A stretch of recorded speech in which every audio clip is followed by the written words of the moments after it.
Hello student, कैसे हैं आप सब। और दोस्तों, जैसे कि हमारा चैप्टर चल रहा था पार्टनरशिप में, रिटायरमेंट ऑफ अ पार्टनर, और इस चैप्टर की अब तक दो वीडियो मैं आपके चैनल पर अपलोड कर चुका हूं, जो कि आपने देखी होंगी। उनमें पहली वीडियो हमने determination of new profit sharing ratio के लिए बनाई थी, जिसमें यह कि एक पार्टनर के रिटायर होने पर कैसे रिमेनिंग पार्टनर, बचे हुए पार्टनर, अपना न्यू प्रॉफिट शेयरिंग रेशो निकालते हैं। उसके बाद फिर दूसरी वीडियो मैंने आपको ट्रीटमेंट ऑफ गुडविल की बना कर दी कि एक पार्टनर के रिटायर होने पर गुडविल का वैल्यूएशन कैसे करते हैं, और साथ ही गुडविल का ट्रीटमेंट पार्टनरशिप की बुक में कैसे करते हैं। तो दोस्तों, आपने वो वीडियो देख ली होगी। उम्मीद करता हूँ शायद आपने प्रैक्टिस भी कर लिया हो उन चीज़ों की। तो दोस्तों, अगला जो टॉपिक है वो है हमारा प्रिपरेशन ऑफ रिवैल्यूएशन अकाउंट। और रिवैल्यूएशन अकाउंट आपके लिए कोई नया टॉपिक नहीं है, क्योंकि रिवैल्यूएशन अकाउंट बिल्कुल वैसे ही बनेगा जैसे कि आपने एडमिशन ऑफ और न्यू पार्टनर में पढ़ा। एडमिशन में जैसे रिवैल्यूएशन बना था, same as it is revaluation account हमारा यहाँ रिटायरमेंट के चैप्टर में भी हम बनाएंगे। उसके बाद अगला टॉपिक है distribution of accumulated profit and reserve. दोस्तों, जैसे हमारा एक पार्टनर रिटायर हो रहा है, बट उस टाइम, उसके रिटायरमेंट के टाइम हमारे बैलेंस शीट में कुछ पुराने प्रॉफिट्स हैं, like profit and loss account का बैलेंस है, या जनरल रिजर्व का बैलेंस है, या वर्कमैन कंपनसेशन रिजर्व का बैलेंस है, या इन्वेस्टमेंट फ्लक्चुएशन रिजर्व का बैलेंस है। तो इनका ट्रीटमेंट क्या होगा वो मैं आज एक क्वेश्चन के थ्रू आपको अभी बताऊंगा। और साथ ही सबसे जो लास्ट और सबसे इंपॉर्टेंट टॉपिक है हमारे रिटायरमेंट के चैप्टर का, वो है एडजस्टमेंट ऑफ कैपिटल।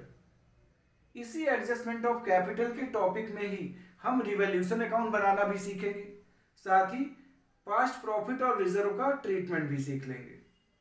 तो दोस्तों, आज हमें शुरू करना है एडजस्टमेंट ऑफ कैपिटल। ये आपके एग्जाम के लिए मोस्ट एंड मोस्ट इंपॉर्टेंट है। तो दोस्तों, अगर आप एडजस्टमेंट ऑफ कैपिटल या रिटायरमेंट बहुत अच्छे से सीखना चाहते हैं तो वीडियो को बीच में स्किप ना करें दोस्तों, क्योंकि एडमिशन में आपने एडजस्टमेंट ऑफ कैपिटल वहां भी था, और वहां भी आपने एडजस्टमेंट ऑफ कैपिटल के केवल दो केस थे जो आपने सीखे। बट रिटायरमेंट की अगर बात करें तो रिटायरमेंट के चैप्टर में एडजस्टमेंट ऑफ कैपिटल को 5 केसेस में डिवाइड किया गया है। और वो 5 केसेस क्या हैं, पहले मैं आपको 5 के पांचों केसेस बताता हूं, और उसके बाद फिर वन बाय वन सभी का ट्रीटमेंट समझाता हूं। तो दोस्तों, पहला ट्रीटमेंट, पहला केस हमारा क्या है कि when total capital of new firm is given और फिक्स्ड। मतलब ये हुआ कि एक पार्टनर रिटायर होकर जा रहा है, बट उसके जाते समय बचे हुए रिमेनिंग पार्टनर ने पहले से ही अपने न्यू फर्म की कैपिटल को फिक्स कर दिया।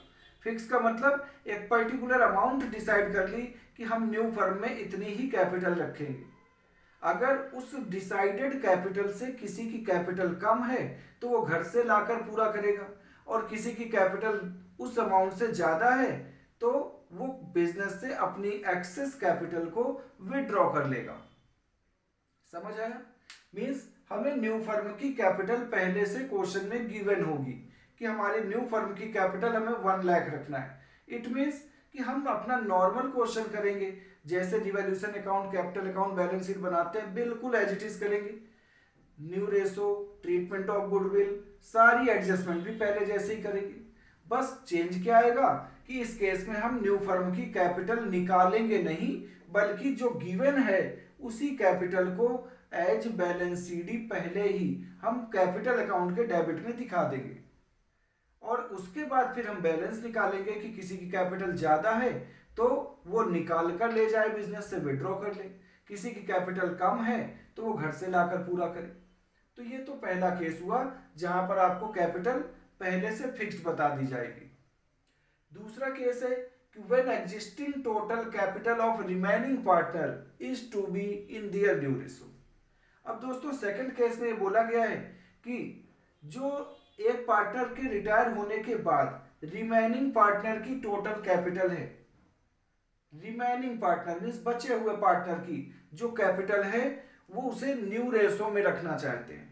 तो पहले हम नॉर्मल कैपिटल अकाउंट जैसे बनाते हैं वैसे बनाएंगे, सारी एडजस्टमेंट कर देंगे और बैलेंस निकालेंगे हम एक वर्किंग नोट में या रफ में कि ए और बी, मान लो ए बी सी 3 पार्टनर हैं, बी रिटायर हो गया, ए और सी की कैपिटल आफ्टर ऑल एडजस्टमेंट कितनी बन रही है और उस कैपिटल का सम करके उसे न्यू प्रॉफिट शेयरिंग रेशो में हम कैपिटल अकाउंट के डेबिट में टू बैलेंस सीडी दिखा देंगे।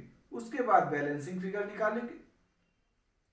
तीसरा केस है कि when total capital of new firm is equal to the total capital before retirement. ध्यान देना कि when total capital of the new firm is equal to total capital before retirement. इसका क्या मतलब हुआ कि रिटायरमेंट से पहले अगर एबीसी 3 पार्टनर हैं और तीनों की कैपिटल मान लो 2 लाख, 3 लाख और 2 लाख, कुल मिला के हुई 7 लाख। अभी ये 7 लाख की कैपिटल 3 पार्टनर की है। एक पार्टनर रिटायर हो गया, बट उसके बाद भी रिमेनिंग पार्टनर ने ये डिसाइड किया है कि अगर रिटायरमेंट से पहले हमारी टोटल कैपिटल 7 लाख थी 3 पार्टनर की, तो अब एक पार्टनर के रिटायर होने के बाद बचे हुए 2 पार्टनर सेम कैपिटल रखना चाहते हैं, मीन्स अब भी वो 7 लाख रखना चाहते हैं। तो यहां पर ये हमारा थर्ड केस है। दोस्तों चौथा केस है कि when retiring partner is to be paid through the amount brought in by remaining partner. इसका मतलब ये हुआ कि दोस्तों जो एक पार्टनर रिटायर होकर जा रहा है उसे हमें उसकी जो टोटल मनी पे करना है, कैपिटल, गुडविल, रिवॉल्यूशन के प्रॉफिट और पास्ट रिजर्व, जो भी जोड़कर रिटायरिंग पार्टनर का टोटल अमाउंट बना है वो हमें पे करना है। बट पे कैसे करेंगे? पे करने के लिए amount brought in by remaining partner, कि उसकी पेमेंट के लिए बचे हुए पार्टनर अपने घर से कैश लेकर आएंगे एंड इन अ मैनर, इस तरीके से लाएंगे कि उनकी कैपिटल उनके न्यू रेशो में प्रोपोर्शनेट हो जाए। मींस रिमेनिंग पार्टनर की कैपिटल भी रेशो में हो जाए और रिटायरिंग पार्टनर को पेमेंट भी हो जाए। तो ये केस है हमारा फोर्थ। और दोस्तों फिफ्थ केस जो कि सबसे बड़ा है और लगभग इसमें बाकी के केस भी कवर हो जाते हैं, जिसमें क्या बोला गया है कि retiring partner is to be paid through the amount brought in by remaining partner, कि रिटायरिंग पार्टनर को हमें पेमेंट कर देना है और पेमेंट करने के लिए पैसे कौन लेकर आएंगे? Remaining partner. कैसे लेकर आएंगे?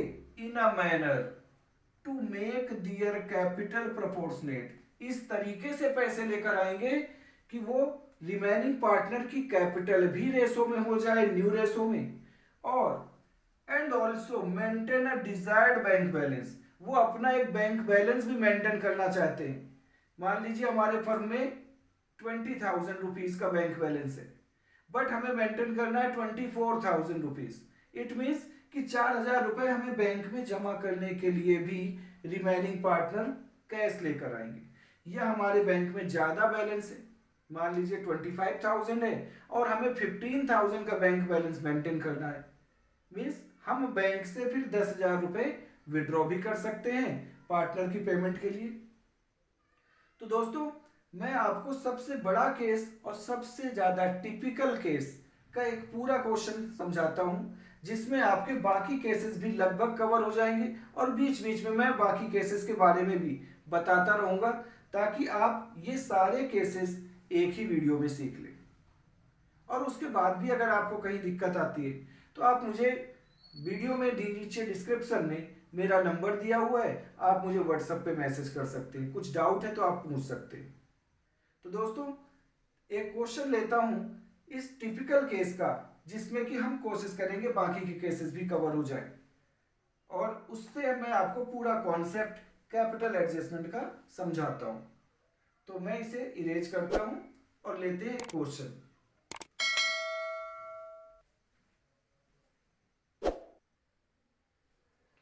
तो चलिए दोस्तों शुरू करते हैं क्वेश्चन।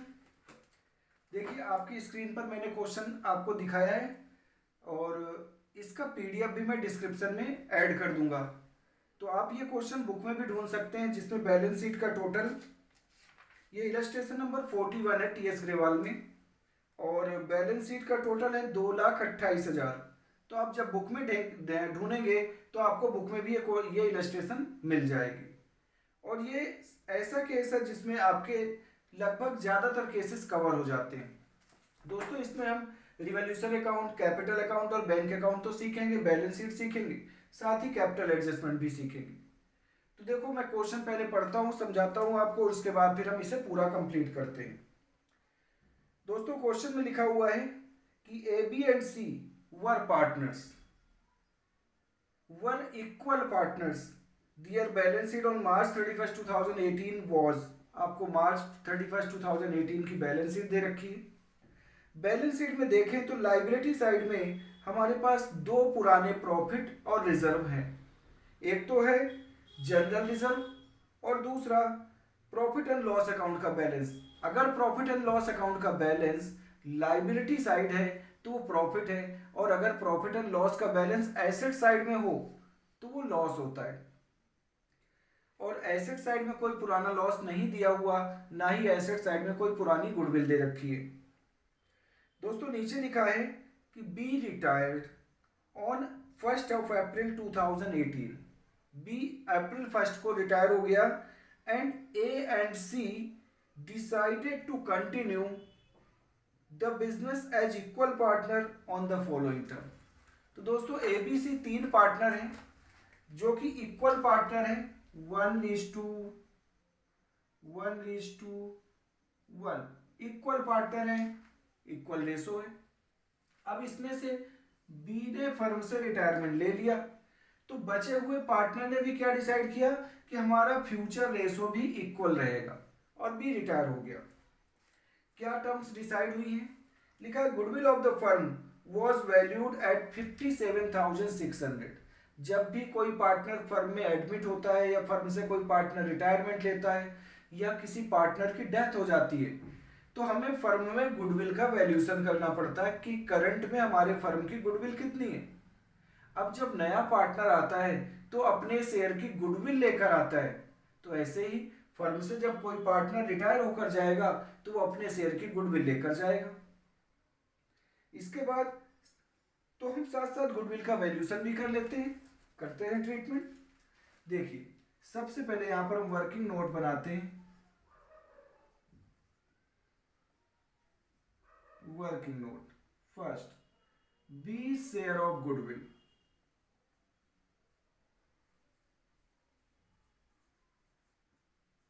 दोस्तों देखें बुक में क्वेश्चन में जो गुडविल फर्म की वैल्यूड हुई है वो है 57,600।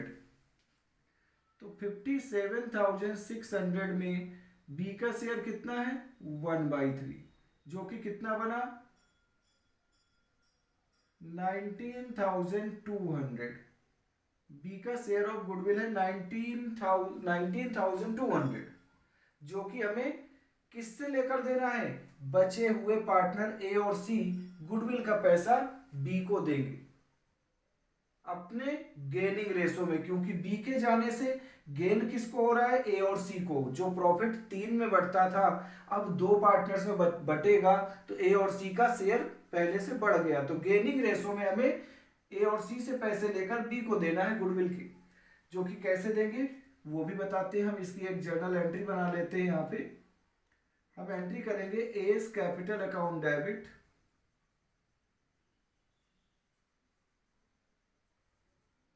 Seize capital account debit to B's capital account. हमने बी को बी के शेयर की गुडविल देना है। कितना देना है 19,200। अब दोनों पार्टनर का गेन कितना आएगा, जब इक्वल पार्टनर है तो गेन भी इनका इक्वल आएगा। तो कितना आ जाएगा 19,200 इंटू 1/2, तो 9,600 ए देगा, 9,600 सी देगा। ठीक है, अभी हम इसकी एंट्री करेंगे। इसके बाद आगे लिखा हुआ है कि provision for doubtful debts to be maintained at the rate 10% on debtor.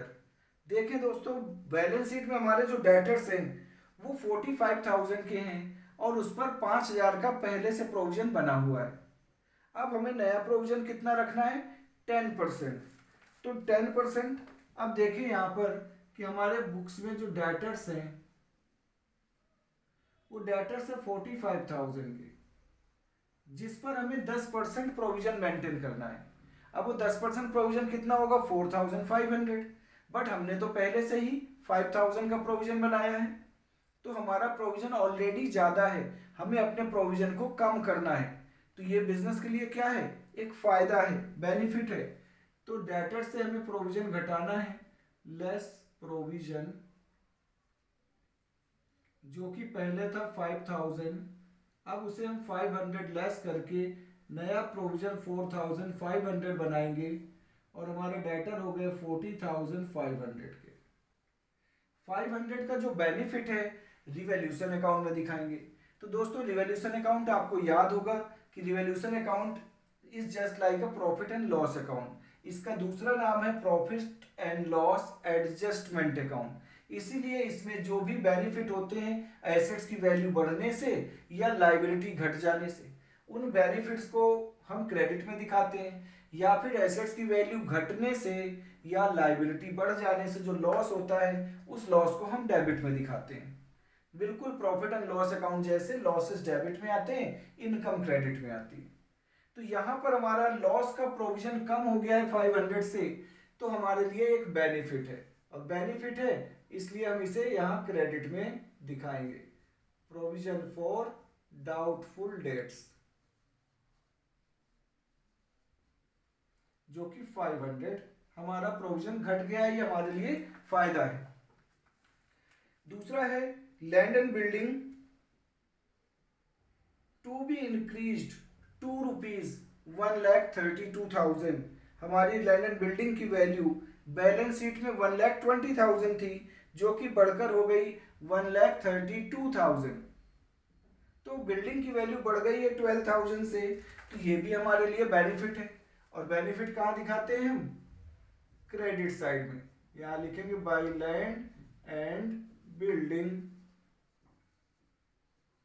जिसकी वैल्यू 12,000 बढ़ गई है, तो बिजनेस के लिए प्रॉफिट है। यहां भी हम बिल्डिंग की वैल्यू बढ़ा देंगे, लैंड एंड बिल्डिंग जो कि 1,20,000 थी, उसमें ऐड कर देंगे हम ये वैल्यू, ऐड एप्रिसिएशन। वैल्यू घटती है तो डेप्रिसिएशन कहते हैं, और बढ़ती है तो एप्रिसिएशन कहते हैं। न्यू वैल्यू हो गई 1,32,000। दोस्तों समझ आ गया? एसेट्स की वैल्यू अगर बढ़ती है तो बिजनेस के लिए फायदा है।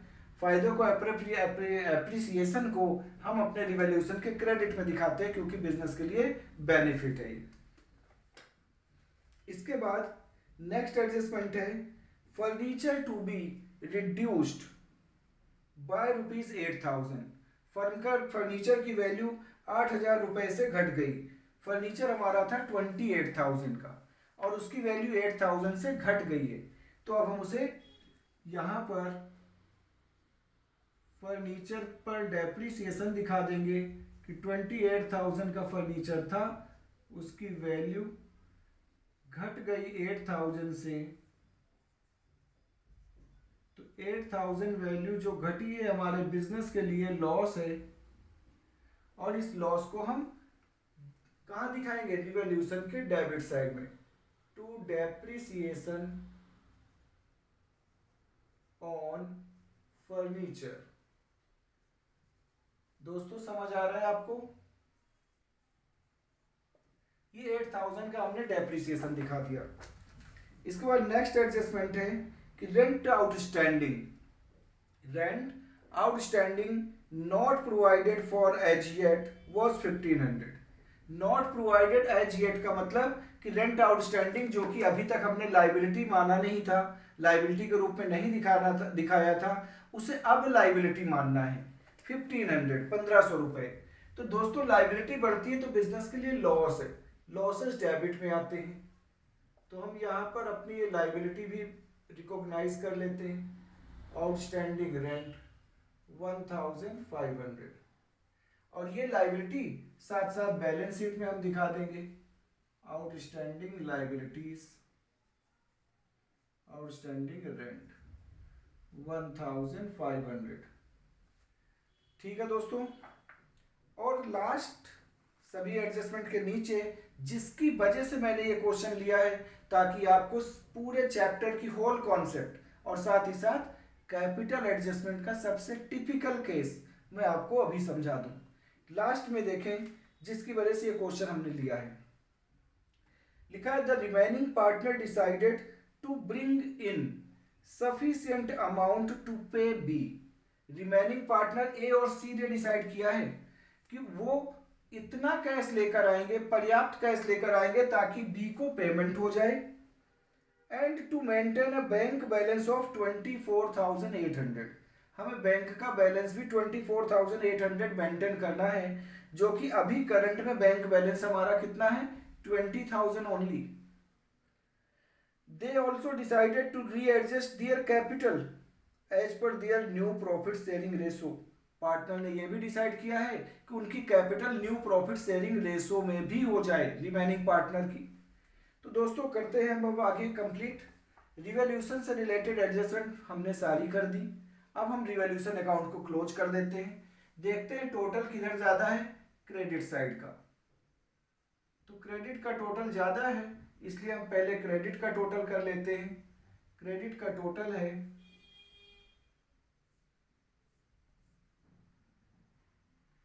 12,500।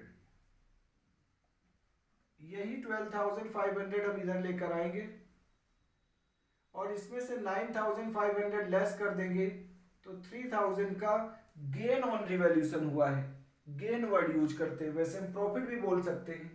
तो यहां लिखेंगे टू प्रॉफिट ट्रांसफर्ड टू। ये गेन जो हुआ है या प्रॉफिट हुआ है, ये किस में बटेगा, सभी ओल्ड पार्टनर्स में, ए बी सी तीनों में, क्योंकि जो भी चीजें पुरानी हैं उन सब में बी का भी राइट है, इसलिए प्रॉफिट तीनों में बटेगा। A's capital account, B's capital account and C's capital account.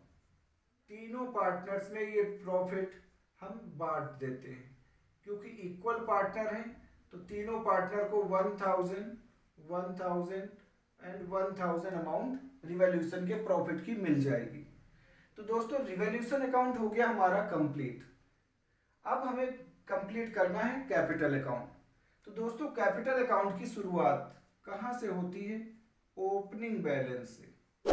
तो हमें सबसे पहले ओपनिंग बैलेंस दिखाना है, और ओपनिंग बैलेंस क्वेश्चन में कितना दिया हुआ है, ओपनिंग बैलेंस 60,000, 40,000 और 32,000। तो ओपनिंग बैलेंस को किस नाम से दिखाते हैं, by balance BD, brought down. अब ए का ओपनिंग बैलेंस है 60,000, बी का है 40,000 और सी का है 32,000। ठीक है दोस्तों, इसके साथ अभी तो हमने पुरानी कैपिटल दिखाया, अब पुराने प्रॉफिट और रिजर्व जो कि बैलेंस शीट में दे रखे हैं। बैलेंस शीट में जनरल रिजर्व है 30,000 जो कि पुराना है, जो कि सभी तीनों पार्टनर्स में डिस्ट्रीब्यूट होगा। तो हम यहां पर बाय जनरल रिजर्व लिखकर तीनों पार्टनर्स में डिस्ट्रीब्यूट कर देते हैं। तो 30,000 है और इक्वल पार्टनर है तो 10,000 ईच, सभी को 10-10 हजार रुपए का जनरल रिजर्व मिल गया। साथ ही हमारे पास पुराना प्रॉफिट एंड लॉस का बैलेंस है, लायबिलिटी साइड तो प्रॉफिट है, वो प्रॉफिट भी तीनों पार्टनर्स में हम डिस्ट्रीब्यूट कर देंगे by profit and loss account. 6,000 है तो 2,000 ईच सभी पार्टनर को मिल जाएगा, 2-2 हजार रुपए। तो दोस्तों ये तो पुराने रिजर्व और प्रॉफिट हमने डिस्ट्रीब्यूट कर दी। साथ ही जो रिवॉल्यूशन का गेन हुआ है वो भी पार्टनर को मिलेगा, उनकी कैपिटल बढ़ जाएगी। तो क्रेडिट साइड में ये गेन भी हम ट्रांसफर कर देंगे, लिखेंगे बाय रिवॉल्यूशन अकाउंट, और 1-1 हजार रुपए जो गेन हुआ है तीनों पार्टनर्स में हम यहाँ ट्रांसफर कर देंगे। तो दोस्तों ये तो हो गई पुरानी चीजों की एंट्री। साथ ही अब यहाँ पर बी रिटायर हुआ है, हमें बी को बी का शेयर गुडविल का देना है, बट लेना किससे, ए और सी से, उनके गेनिंग रेशो में। इसलिए बी को गुडविल के जो पैसे देना है वो कौन देगा, ए देगा और सी। एज कैपिटल अकाउंट, ए कितना देगा 9600 और सी कितना देगा, वो भी 9600। 9600। अब दोस्तों जैसे ए और सी ने यहाँ पर गुडविल का पैसा बी को दिया है, तो हमें ए और सी के अकाउंट से उतने पैसे डेबिट भी करने पड़ेंगे।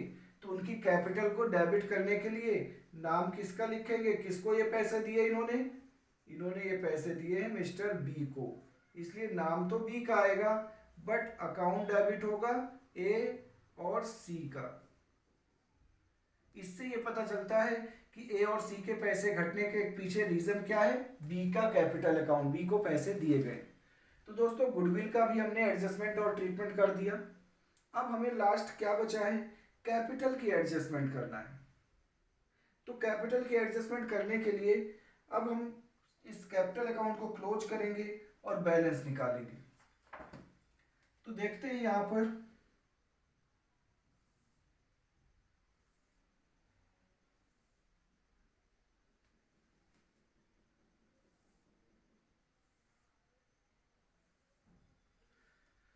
हमें जो भी बैलेंस आएगा यहाँ पे कैपिटल का वो नहीं दिखाना, बल्कि उसी पर एडजस्टमेंट करके हमें कैपिटल को प्रोपोर्शनेट करना है। तो कैसे करेंगे, उसके लिए हम यहाँ पर वर्किंग नोट नंबर 2 बनाते हैं। यहाँ लिखेंगे calculation of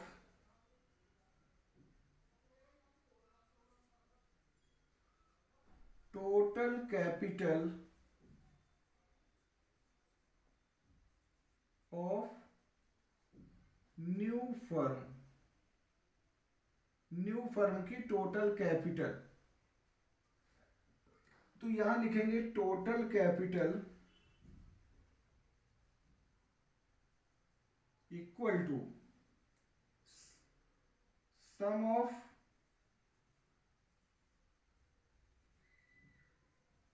capital of all partners. और कौन सी कैपिटल का सम करना है, after all adjustment. After all adjustment का मतलब कि जो ये बैलेंस यहां पर बैलेंस सीडी निकलेगा, वो बैलेंस हमें यहां पर उसका सम करना है, दैट इज बैलेंस सीडीज। और साथ ही क्वेश्चन में क्या लिखा था कि हमें अपना बैंक अकाउंट भी मेंटेन करना है 24,800, जो कि पहले से कितना था 20,000 था। इसलिए दोस्तों हमें वो एडजस्ट करने के लिए अब हमें देखना कि अगर हमारे बैंक अकाउंट में पहले कम था बैलेंस और अब हमें बैंक का बैलेंस बढ़ाना है, तो इसका मतलब बैंक में पैसे और जमा करने पड़ेंगे, तो यहाँ प्लस लिखेंगे। और अगर बैंक का बैलेंस ऑलरेडी ज्यादा हो और हमें उसे कम मेंटेन करना हो, तो हम उसमें यहां पर माइनस कर देंगे, क्योंकि वहां पर हम बैंक से पैसे विड्रॉ करेंगे। तो यहां करंट सिचुएशन में क्या है, करंट सिचुएशन में बैंक का बैलेंस था हमारा to balance BD, balance BD हमारा कितना था 20,000, और इसे हमें 20,000 को 24,800 करना है। इट मीन्स कि हमें बैंक में पैसे और जमा करने पड़ेंगे। तो जब जमा करने हैं तो इसलिए यहां पर प्लस कर दो, amount required, amount required to maintain bank balance. तो दोस्तों पहले तो हम तीनों पार्टनर की कैपिटल का बैलेंस निकाल लेते हैं। ए की कैपिटल 60 प्लस 10 73,000, इधर का टोटल है 73,000, हम इधर कैलकुलेशन कर लेते हैं।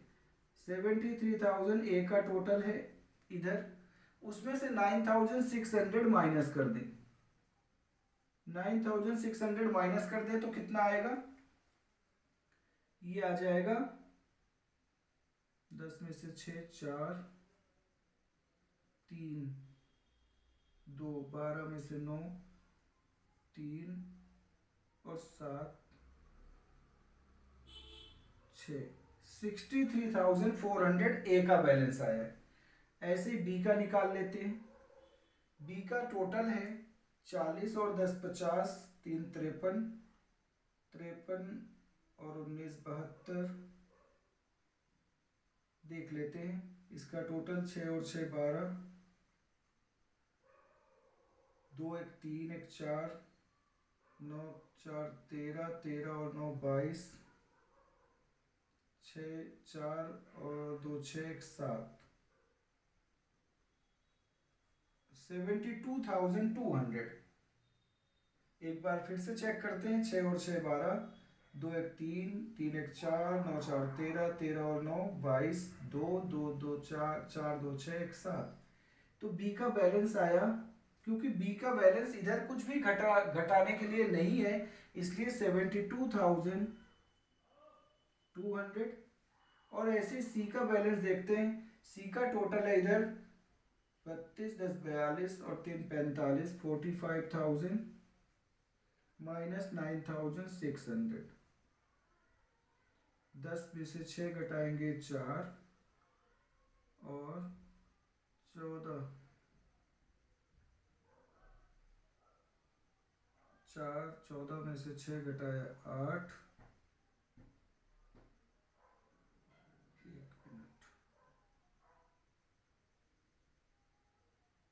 35,400, 35,400, 35,400। तो ये बैलेंस आया 35,400।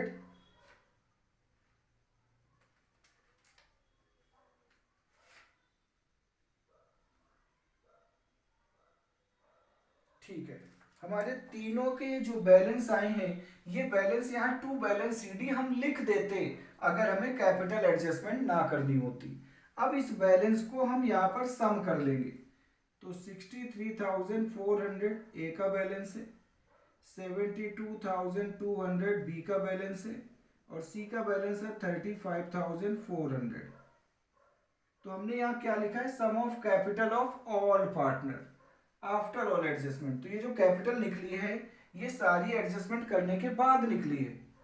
तो इसका सम करना है और साथ ही साथ हमें बैंक में पैसे और कितने जमा करने हैं, 4,800, क्योंकि बैंक में अभी कितने हैं, 20,000।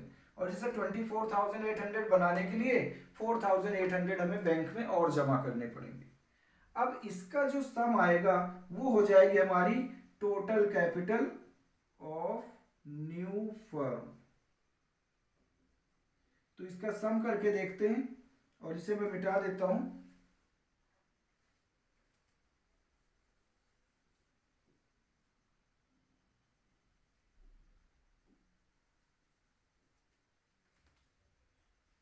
तो इसका सम करते हैं। 8 और 4 12, 12 और 2 14, 14 और 4 18,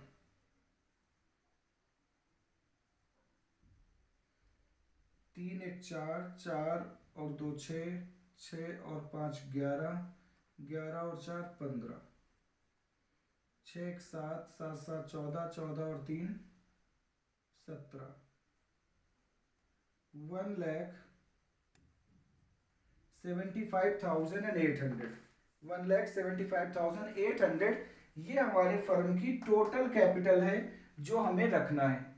बट इस कैपिटल को कौन मेंटेन करेगा, इस कैपिटल को बचे हुए पार्टनर ए और सी मेंटेन करेंगे। इसलिए हम थर्ड पॉइंट में लिखेंगे distribution of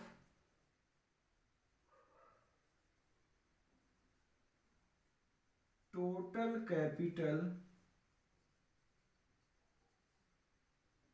in new ratio. New ratio में, न्यू रेशो किसका किसका, ए और सी बचे हैं, तो ए और सी में हम ये कैपिटल डिस्ट्रीब्यूट कर देते हैं। तो देयरफॉर एज न्यू कैपिटल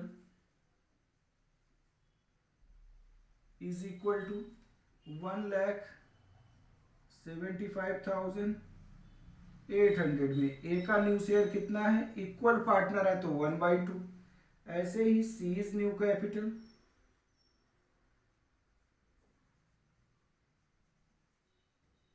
1,75,800 1/2।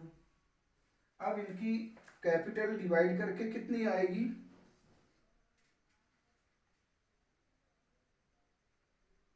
87,900 और 87,900 ये ए और सी की न्यू कैपिटल आ गई जो उन्हें मेंटेन करना है। तो दोस्तों ये जो न्यू कैपिटल निकली है इस कैपिटल को ही हम यहाँ पर टू बैलेंस सी डी दिखा देंगे ए और सी में कि हमें फर्म में 87,900 एंड 87,900 की कैपिटल रखना है। इससे देखो कि ए और सी की कैपिटल इक्वल भी हो गई और हमें अब बी को पेमेंट करने के लिए पैसों का इंतजाम करना था तो पैसे भी ए और सी लेकर आएंगे। देखिए कौन कितना लाएगा। तो देखो हम टोटल देखते हैं कि ए का टोटल डेबिट का ज़्यादा है या क्रेडिट का। क्रेडिट का टोटल था ए का 63,400 समथिंग, बट टोटल इधर ज़्यादा है तो इसका टोटल पहले कर लेंगे। 9 6 15,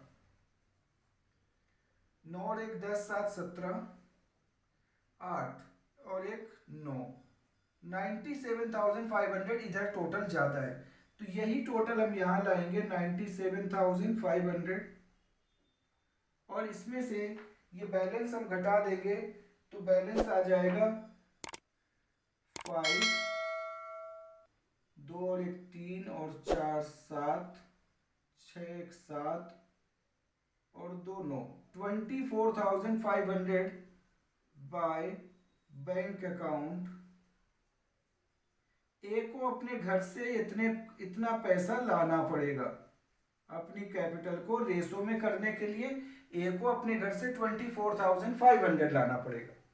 जबकि सी की बात करें तो सी का टोटल भी इधर ज़्यादा है तो 9 6 15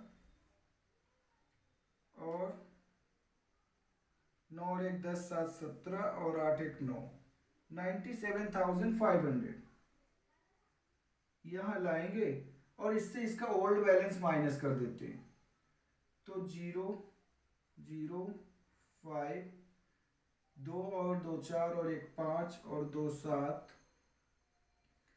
3 और 1 4 और 5, 52,500 सी को अपने घर से लाना पड़ेगा बैंक बैलेंस ताकि उसकी कैपिटल इतनी मेंटेन हो पाए। बट हमें बी को पेमेंट करना है। बी को पेमेंट करना है 72,200। ये हम यहाँ पर टू बैंक अकाउंट यहाँ पर पेड लिख देंगे कि हमने बी को पेमेंट कर दिया। कितना पे कर दिया, पूरा जितना बी का बैलेंस बनता है। ऐसा भी हो सकता था कि ये बैलेंस इधर ना निकल कर इधर भी निकलते तो इसका मतलब होता कि पार्टनर की ओल्ड कैपिटल ज्यादा है और वो विड्रॉ कर लेंगे। तो दोस्तों कैपिटल अकाउंट हो गया हमारा कंप्लीट। अब हमें बैंक अकाउंट भी मेंटेन करना है तो बैंक अकाउंट पूरा करते हैं। बैंक अकाउंट में क्या आएगा, बैंक की जो क्रेडिट साइड की एंट्री है बिजनेस में बैंक बैलेंस लाने की वो आपकी डेबिट में आ जाएंगी। कौन कौन पैसे लेकर आया है, एक तो ए लेकर आया है एज कैपिटल अकाउंट। ए कितना लाया है 24,500 और सी भी लाया है तो सीज कैपिटल अकाउंट सी लाया 52,500। ये तो जो कैश आया बैंक की एंट्री हमने इधर दिखा दी। अब बैंक बैलेंस गया कहाँ, बी को यहाँ पेमेंट की है तो वो डेबिट क्रेडिट साइड में आ जाएगा क्योंकि बैंक क्या है एसेट्स है, डेबिट करने से बढ़ता है और क्रेडिट करने से घट जाता है। तो यहाँ पर बाई बीज कैपिटल अकाउंट बी को कितनी पेमेंट की गई 72,200 वो आप यहाँ दिखा दो। अब इसका टोटल डेबिट का ज़्यादा हम पहले कर लेते हैं 0 0 0 4 2 6 1 7 2 2 4 5 4 9 97,000 इधर लाएंगे और इस 97,000 से हम इसे लेस कर देते हैं। तो 2 और 8 10, 2 1 3, 3 और 4 7 और 9, 2 9। तो दोस्तों एक बात देखें कि हमें बैंक बैलेंस कितना मेंटेन करना था, जितना मेंटेन करना था क्या उतना ही बैलेंस आया है? बिल्कुल। आप देखें कि हमारे क्वेश्चन में लिखा था कि हमें बैंक बैलेंस 24,800 मेंटेन करना है और देखें कि हमारा बैंक बैलेंस 24,800 ही निकला है, मीन्स जितना हमें मेंटेन करना था। अब ये बैंक बैलेंस हम यहां दिखा देंगे, यहां लिखेंगे बैंक अकाउंट और बैंक अकाउंट का बैलेंस आया है 24,800।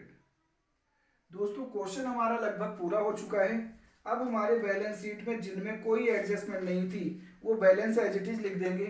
जैसे डेटर्स हमने दिखा दिया है, लैंड एंड बिल्डिंग और फर्नीचर और बैंक दिखा दिया है। स्टॉक बचा है 20,000 का जिसमें कोई एडजस्टमेंट नहीं थी, तो स्टॉक हम एज इट इज दिखा देंगे 20,000। ऐसे ही लाइबिलिटी साइड में जिनमें कोई एडजस्टमेंट नहीं है उन्हें एज इट इज लिख देंगे। लाइक बिल्स पेबल है 20,000,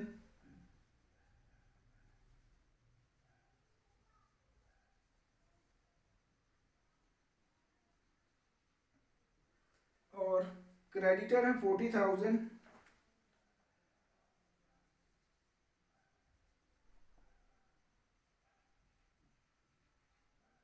और इसके बाद कैपिटल केवल ए और सी की आएगी क्योंकि बी तो रिटायर हो गया है और क्योंकि बी को हमने पूरा पेमेंट भी कर दिया है। अगर ये पेमेंट नहीं करते तो यहाँ टू बीज लोन अकाउंट आ जाता और उस लोन अकाउंट को हम बैलेंस शीट में लाइबिलिटी में बीज लोन के नाम से दिखाते अगर हम बी को पेमेंट नहीं करते तो बी को तो यहाँ पर पेमेंट हो चुकी है और इनकी न्यू कैपिटल कितनी है 87,900। इसका टोटल आया है 1,75,800। अब हम दोनों साइड इनका टोटल करके देखेंगे क्या दोनों साइड टोटल इक्वल आ रहा है। इधर 5 और 8 13, 2 5 2 7, 4 और 2 6, 6 7 13 और 1 1 2, 2,37,300। इधर देखते हैं 8 और 5 13, 2 और 1 3, 4 7, 4 और 3 7, 2 9, 2 11, 2 13 और 1 1 2, 2,37,300। दोनों साइड का टोटल इक्वल आ गया। इट मीन्स हमारा क्वेश्चन पूरा सही है, बैलेंस शीट भी मैच हो गई। तो दोस्तों उम्मीद करता हूं कि आपको ये पूरा कैपिटल एडजस्टमेंट का कॉन्सेप्ट समझ आया होगा। अगर आपको कहीं डाउट आता है तो आप मुझे व्हाट्सएप पर मैसेज कर सकते हैं, मैं आपको जरूर रिप्लाई दूंगा और हो सके तो मैं कोशिश करूंगा कि आपको इसकी और भी कुछ वीडियोस अदर केसेस की भी बना के दूं। वैसे मैंने कोशिश किया है कि यहाँ पर सारी कॉन्सेप्ट आपको समझ आ जाए। तो दोस्तों अगर आपको वीडियो अच्छी लगी और चैनल अभी तक आपने सब्सक्राइब नहीं किया तो सबसे पहले चैनल सब्सक्राइब कर लें, साथ ही बेल आइकन जरूर प्रेस करें ताकि हमारी वीडियो की हर नोटिफिकेशन आपको टाइम पर मिले और आपकी कोई भी वीडियो मिस ना हो। और वीडियो अच्छी लगी है तो दोस्तों इसे वीडियो को लाइक और अपने दोस्तों में शेयर करना ना भूलें। तो मैं अगली वीडियो लेकर आता हूँ, तब तक के लिए आप इस कैपिटल एडजस्टमेंट की पूरी प्रैक्टिस करें। जय हिंद एंड टेक केयर।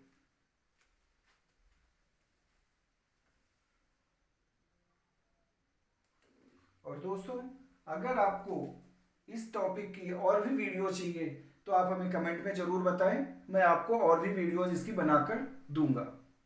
ठीक है, टेक केयर।